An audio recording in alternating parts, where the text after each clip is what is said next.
It was a bustling morning in the shed. There was big news, and Peter Sam wouldn't stop talking about it. "He's coming today," he said. "Oh, who?" asked Sir Handel grumpily. He was sleeping, and had been awoken by the chatter. "A famous author," Peter Sam replied. "We'll have our chance in a book at last." "Oh, never mind the rest of you. If anyone's to be in a book, it most certainly shall be me." "And what makes you think that?" asked Scarlery. "Well, let's see, I'm bigger and faster, oh, and of course stronger than any of you. I'm the only one suitable to represent this railway." "Nonsense. It's not nonsense," burst out Sir Handel. "Anyway, if this famous author is coming today, I must get cleaned up. I shan't pull his train looking like this." "You won't be pulling it even if you're spotless from funnel to footplate anyway," said the Thing Controller as he came up. "Their train isn't scheduled until tomorrow. Now run along, you have Slate to fetch." And Sir Handel rolled out of his shed without another word. He was very cross. Late that morning, after he had taken care of the slate, Sir Handel went to the big station to wait for the author, but his driver wouldn't let him stay. "We can't dawdle here all day, we have work." "Well, how am I supposed to get into a book if he doesn't even know I exist?" Sir Handel protested. But his driver was persistent and took him away to collect coaches for the afternoon train. Later, Peter Sam arrived just as Henry had rolled in from the mainland with the famous author and his friend. They were clergymen. The author, Finn, had a camera for taking pictures, and his friend, who was quite large, had a larger camera for filming. "Hello," said Peter Sam. "Hello," replied the Finn clergyman. "And who might you be?" "I'm Peter Sam, number 4 here. I mostly pull passengers." "You're certainly a smart-looking engine." "Oh, thank you, sir. Would you like to take my train and see the railway?" "We'll be doing that tomorrow," replied the fat one. "The sun is shining so nicely, we'd like to take our car down the line and take some pictures and film a bit." "Oh, of course," replied Peter Sam. "Lovely to have met you." "And you as well. You're certainly a kind little engine." And Peter Sam puffed happily away as the two visitors headed for their rental car. Up the line, Sir Handel was at the station with his coaches. He was still grumbling. As the guard blew the whistle and Sir Handel started off, he heard the sound of a car speeding down the road. It had rained the previous night, and there was a large puddle by the line. As Sir Handel passed it, the car sped through, coating him in the muddy water. "Oh, they splashed me!" exclaimed Sir Handel. "How dare they! How dare they!" As it turns out, the car was driven by the Finn clergyman. He had been so excited to take pictures, he had been trying to catch a few of Sir Handel leaving the station instead of watching the road. About a mile down, where the road met the railway again, he pulled over and waited for Sir Handel.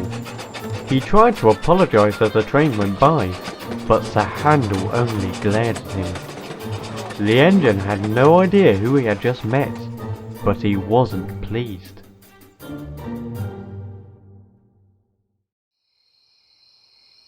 "They should be banned! Trespassed!" he ranted to the others at night. "They speed around driving like maniacs, and now I look disgusting."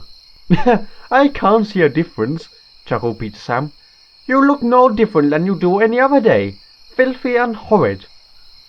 Sir Handel kept on grumbling, but the others drowned him out. "I'm very much hoping to pull the author's train tomorrow," said Scarlery. "Oh, me too, but you would do great as well," replied Peter Sam. "I met him and his friend this morning. He's so nice." "Never mind you, what about me?" interrupted Sir Handel. If he sees me like this, I'll have no chance of making it into his book. I need a washdown."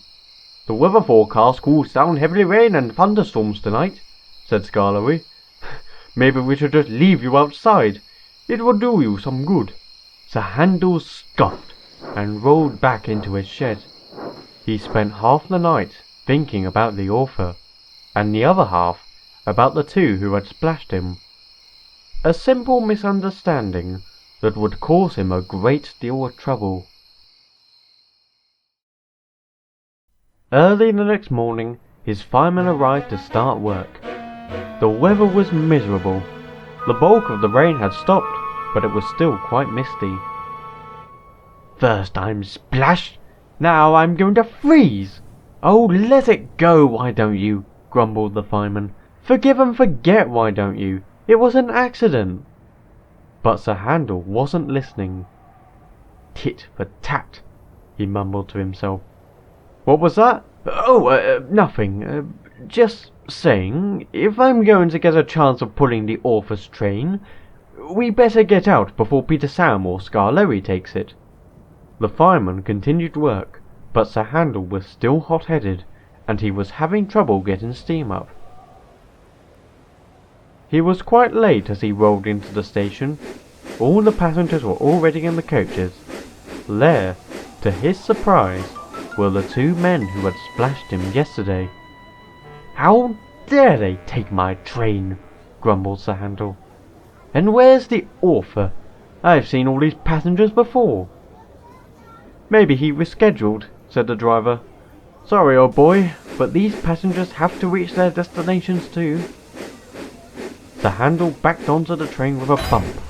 He was coupled on, and soon the whistle blew.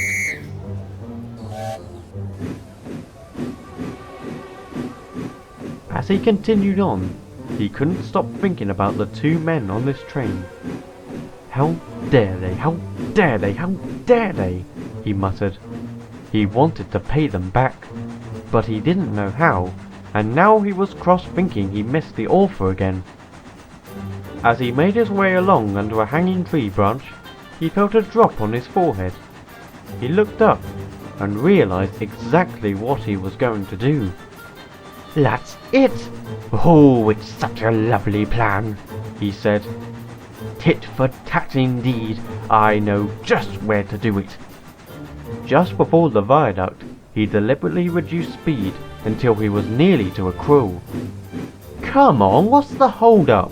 said the driver, who was giving him full steam. This was just what Sir Handel wanted. The Linnaeus viaduct is surrounded by trees and branches. With everything still soaked from the 2 nights of rain, it was the perfect place for Sir Handel's plan. As he crossed, he blasted steam straight up. Rain-soaked branches met this, and showers of water fell down all over Sir Handel, Ada, Jane, Mabel, and every one of the poor unsuspecting passengers. Sir Handel hadn't once thought about them. He was just glad he soaked the two men back. He laughed all the way to the station as the passengers and coaches grumbled dreadfully.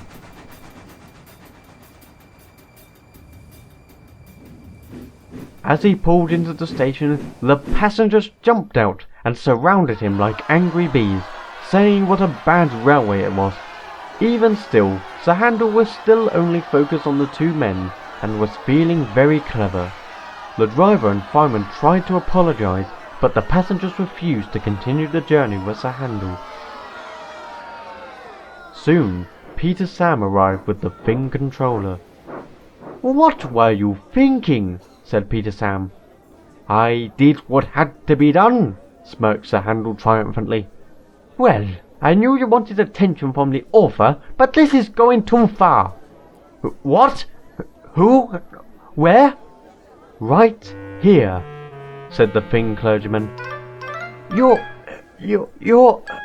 Oh dear. I'm sorry we splashed you yesterday. We tried to apologise, but apparently that's not good enough, is it? And you ruined my camera and my suit," added the fat clergyman. "Oh," I suppose this means I won't be making it into one of your books, Sir Handel said. Oh, said the Finn clergyman, all you want is to be in my books? Yes, Sir Handel quivered. Well, say no more. And that was that. Peter Sam took the train on, and the Finn controller scolded Sir Handel severely. The other engines gave him quite the hard time over the next few days, but eventually everything let up. Sir Handel thought that everything had finally passed, until one morning it happened. Months later, as he pulled into the station with his coaches, he found the platform full of people, but none boarded the train. They immediately began requesting a new engine. We won't go with him, one said. It's too cold for a swim, said another. Sir Handel was quite confused, at least until a little girl pulled out a book and began to read. The soaking continued for nearly a mile. Sir Handel wanted his payback, and that's exactly what he got. The poor passengers were cold, wet, and very cross, and she showed him an illustration showing Sir Handel in the act, wearing a most devious smile. Soon Skarloey was called and took the train as Sir Handel sulked back to the sheds. Over the next few weeks, the passengers avoided him like the plague. Maybe, just maybe, after all these months, Sir Handel had finally learned his lesson.